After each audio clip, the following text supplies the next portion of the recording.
The air in the grand chamber of the Concordance was a tangible thing, thick with the recycled breath of 100 different species and heavier still with the weight of unspoken ultimatums.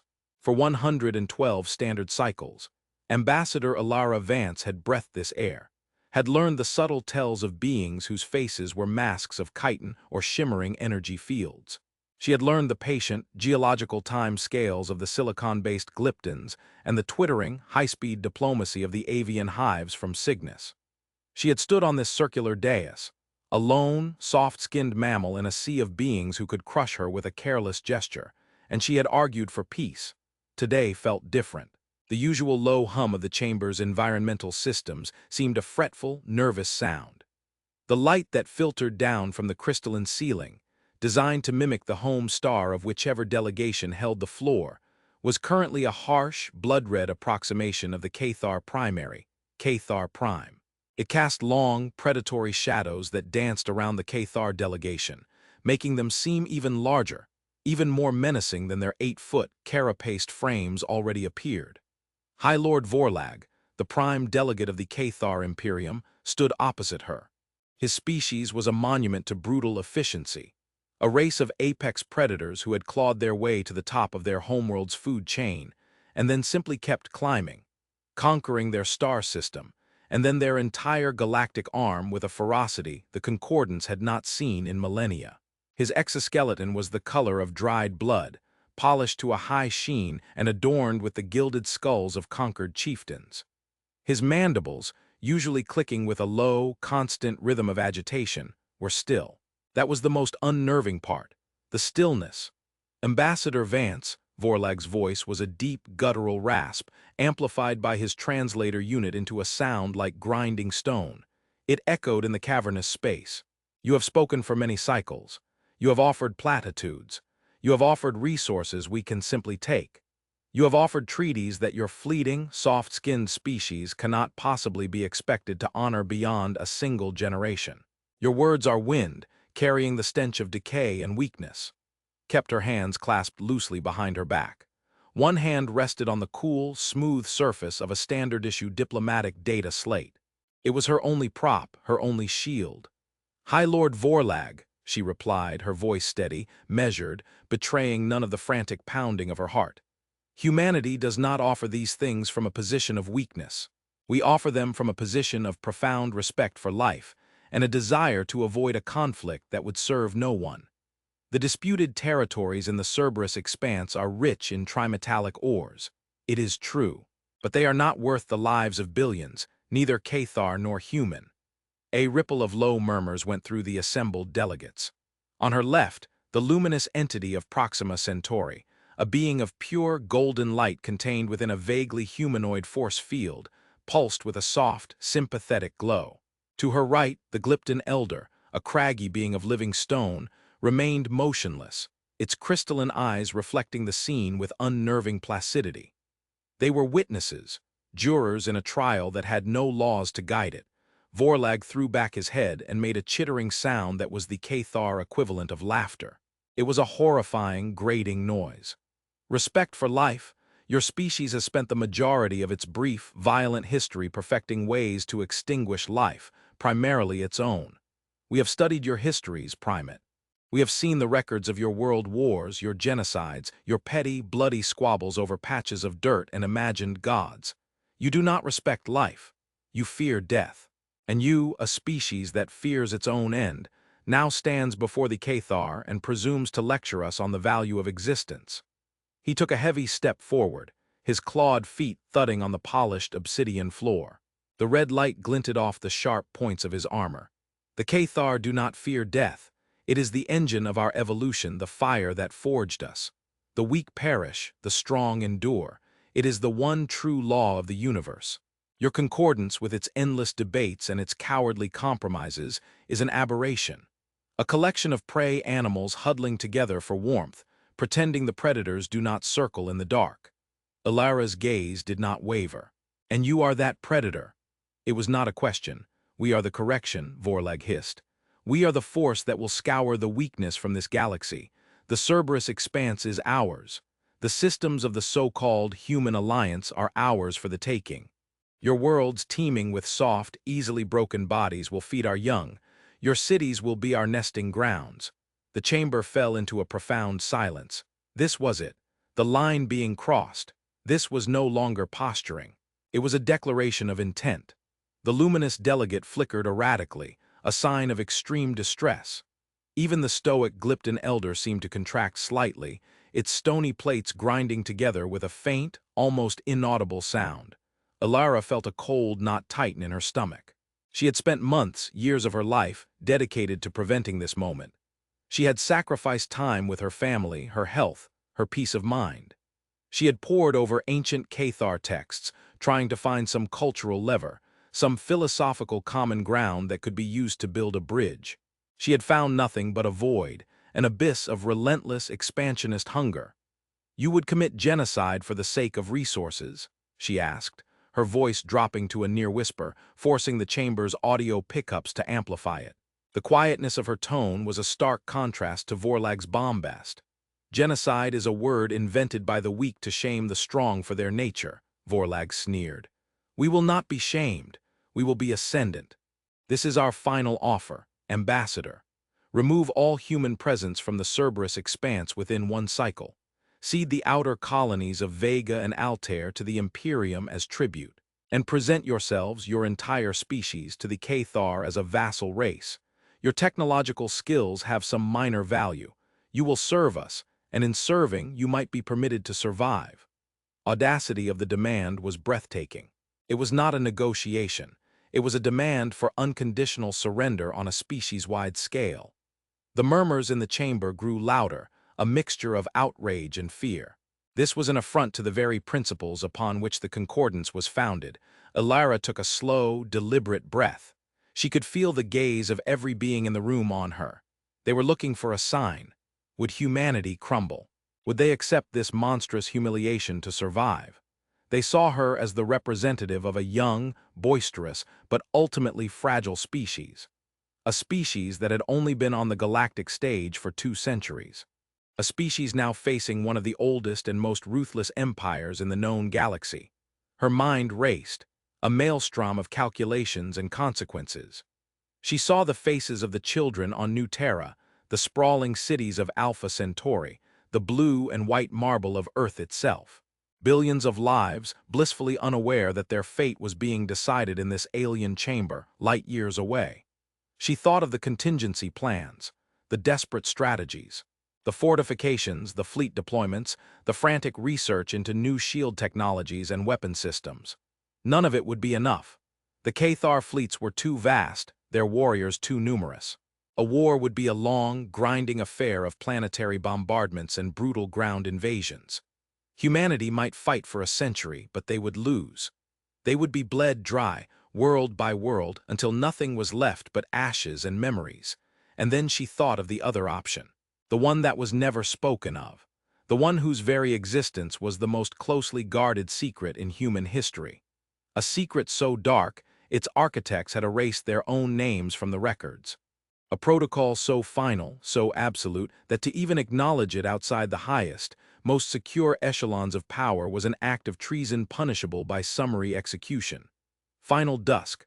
Her hand, resting on the back of the data slate, was trembling slightly. She stilled it with an act of will. The slate looked inert, a simple interface for displaying documents and communication feeds. But beneath the innocuous surface, embedded in the core programming, was a quantum-entangled comms link that connected directly and instantaneously to a series of deep space installations hidden in the voids between galaxies. Silent, automated sentinels that held the galaxy's most terrible weapon in stasis.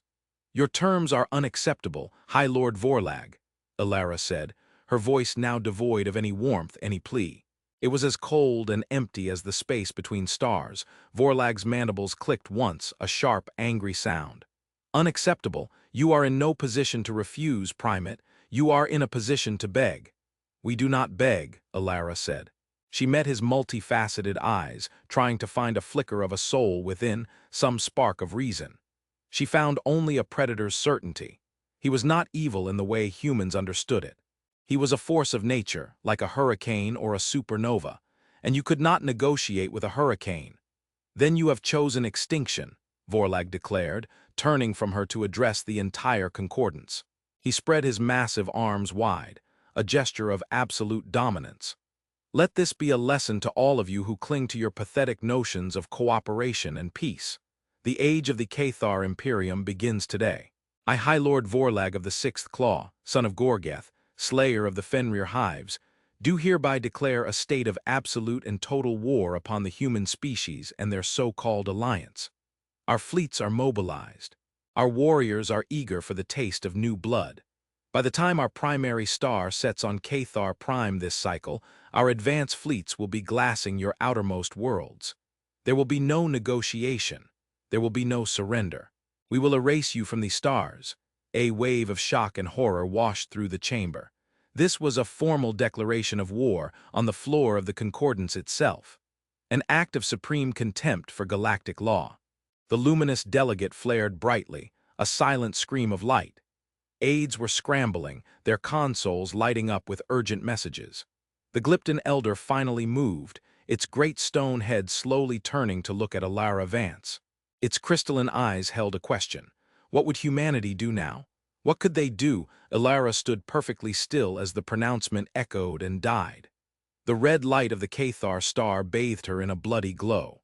She looked small, impossibly fragile against the backdrop of Vorlag's monstrous pronouncement. She felt the weight of 700 years of human philosophy, of art, of music, of love, of every child's laughter and every old man's last breath, settle upon her shoulders. All of it poised on the brink of annihilation. Her choice was not a choice. It was an inevitability. It was the cold, brutal logic of survival, the very logic that Vorlag himself championed. The predator-prey dynamic. The Cathar had just declared themselves the predator. They had left humanity with only one role to play. Or had they? Humanity had a third option. Not predator, not prey, something else entirely. Her thumb, which had been resting on the edge of the data slate, slid a fraction of an inch to the side, settling over a section of the casing that was microscopically warmer than the rest. It was a pressure-sensitive biometric scanner, keyed to her unique thumbprint, her body temperature, and the specific electrical impulse pattern of her nervous system under duress. A triple redundant failsafe. She held Vorlag's triumphant gaze. He was preening, soaking in the fear of the other delegates. He believed he had already won. He believed the next few years would be a glorious, bloody conquest that would be sung about in Cathar epics for eons to come. He was thinking of history. Alara Vance was thinking about ending it, her lips barely moved. The words were a ghost of a whisper, too soft for even the delegate next to her to hear, but the slate's internal microphone was designed to pick up the faintest of vibrations. Let the long day close was a line from an old Earth poem, a melancholic ode to the quiet end of things. An authorization phrase chosen for its obscurity and its profound, heartbreaking finality. For a moment, nothing happened. Vorlag was still basking in his declaration, his delegation behind him chittering in approval. The concordance was in a state of controlled chaos, delegates conferring with their home worlds, their aides rushing back and forth with updates. Then, the first flicker. It was on the personal console of Vorlag's chief aide, a smaller Cathar named Krell. A single red light on Krell's comms panel, which had been showing a steady green link to the Imperium's military command, blinked once and went dark. Krell tapped at it, his clawed fingers surprisingly nimble on the interface. A look of confusion crossed his alien features. He tapped it again. Nothing. He leaned forward and whispered something to Vorlag. The High Lord waved him away with an irritated gesture, not wanting his moment of triumph interrupted. But then a second console on the Cathar dais went dark. And a third. The main holodisplay above them, which had been showing the proud emblem of the Cathar Imperium, wavered like a reflection in disturbed water, then dissolved into a shower of static. The quiet, technical failures began to draw attention. The low hum of chatter in the chamber began to falter. The Sylvan delegate, a tall, willowy being that looked like a sentient tree, rustled its leafy appendages, a sign of deep unease. Our listening posts in the Perseus arm are reporting, silence, its translated voice whispered, full of a strange, shivering quality. Vorlag finally turned, his arrogance replaced by a flicker of annoyance. What is the meaning of this? Is this some human trick? Are you jamming our communications? He boomed, pointing an accusatory claw at Alara. Alara didn't answer. She just stood there, her face a pale, unreadable mask, her hand still resting on the data slate. Her work was done. All she could do now was watch. The Glypton Elder's aide, a much smaller and more mobile crystalline being, scurried to its master's side.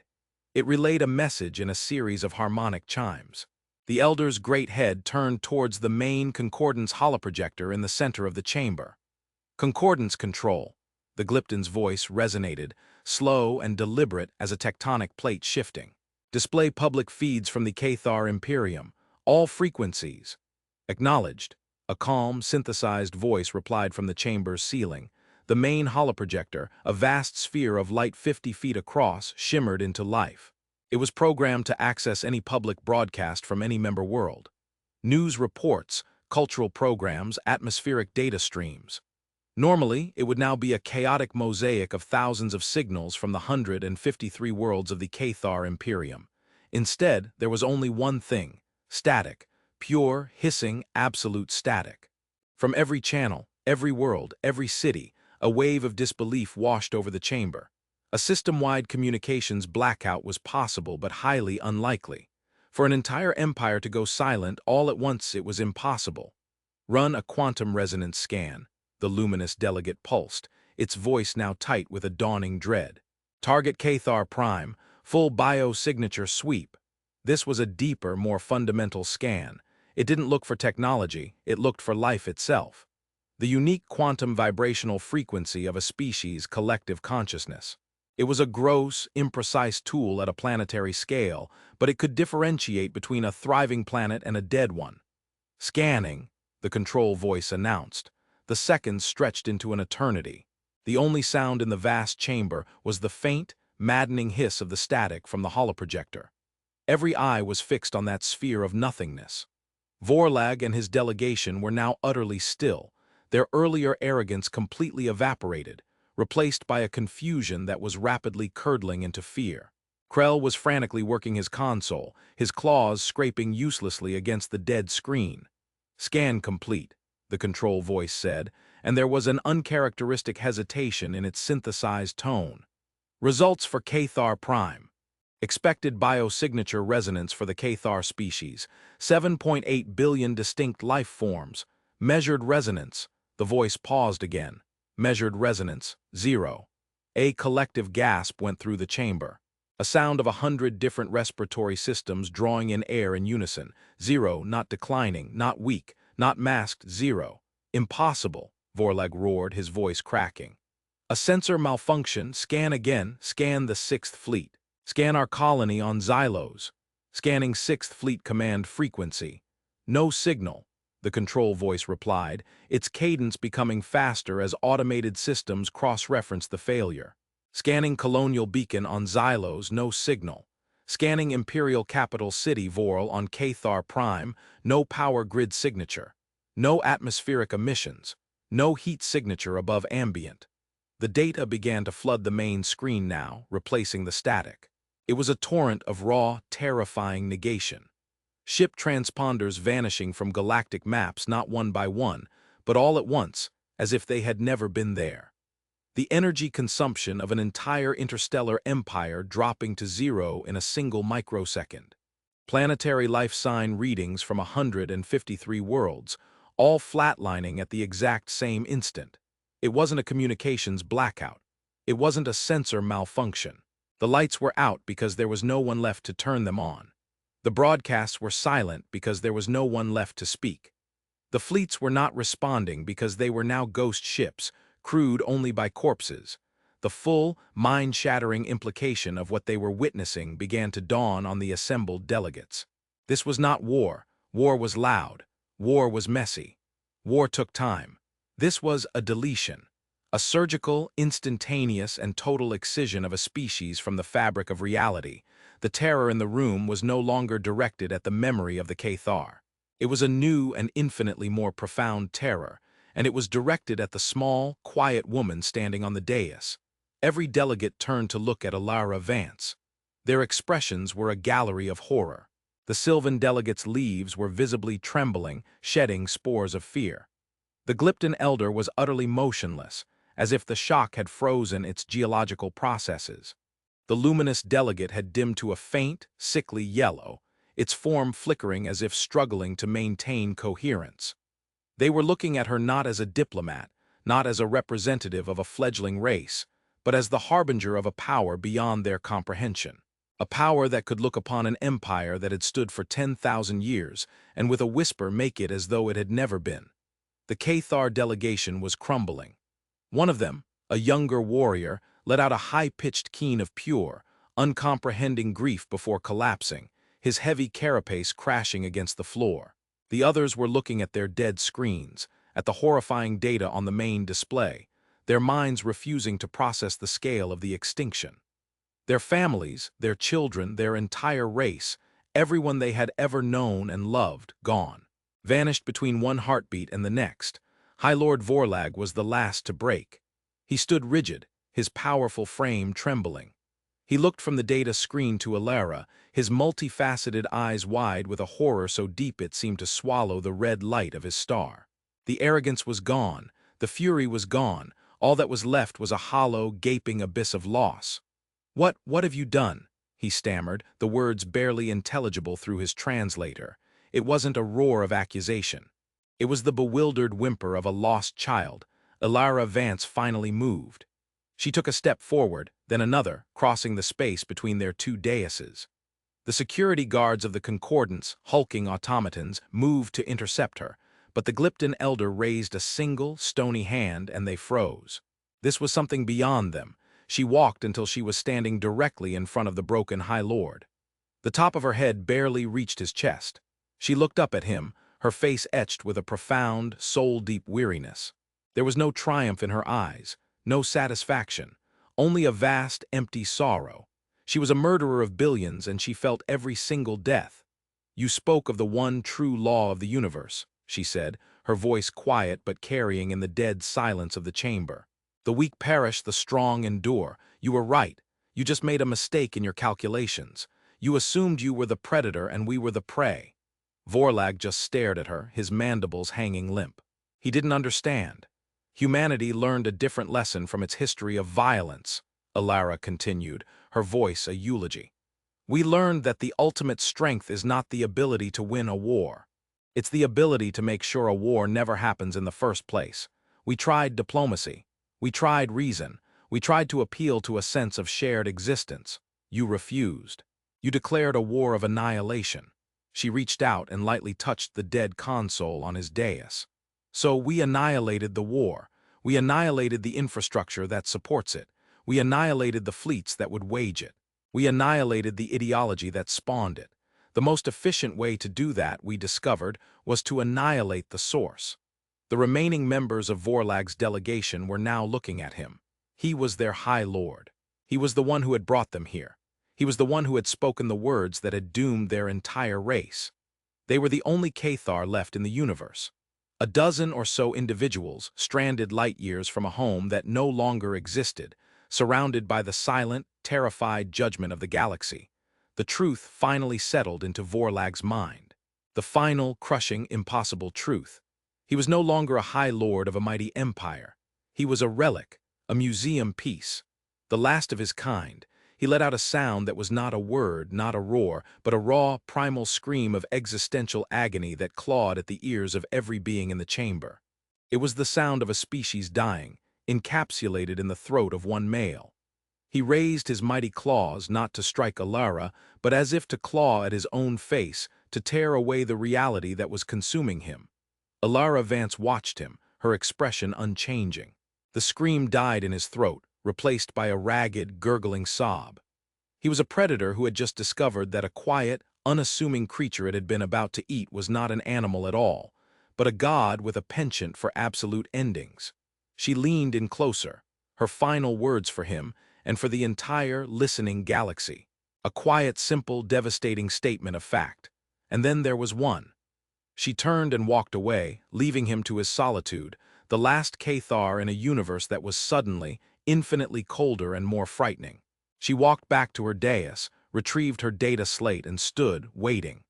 She didn't look at the other delegates, but she could feel their fear like a physical force, pressing in on her from all sides. They weren't looking at a human anymore. They were looking at a ghost, the representative of a species that had just committed the greatest, most efficient, most terrifying act of genocide in recorded history. They had done it without firing a shot, without losing a single life of their own. They had done it silently, remotely, and with a finality that bordered on the divine.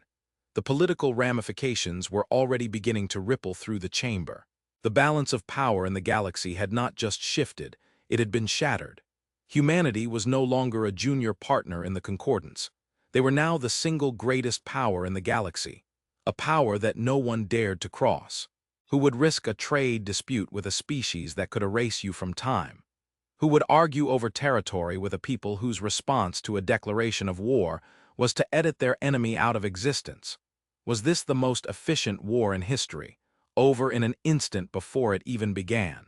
Or was it the beginning of a new dark age, ruled not by the overt tyranny of the Cathar, but by the quiet, terrifying potential of human desperation? Alara Vance stood alone in the center of the storm she had unleashed, the silent terror of 100 worlds reflecting in her tired eyes. She had saved her people. She had secured the future of humanity. The price was a piece of her soul, and a galaxy that would now look at every human being with a mixture of awe, respect, and undiluted, bottomless fear. The final dusk protocol had worked, and the galaxy would never be the same. The long day had closed, and in the twilight humanity stood alone, a silent titan in a suddenly very quiet universe.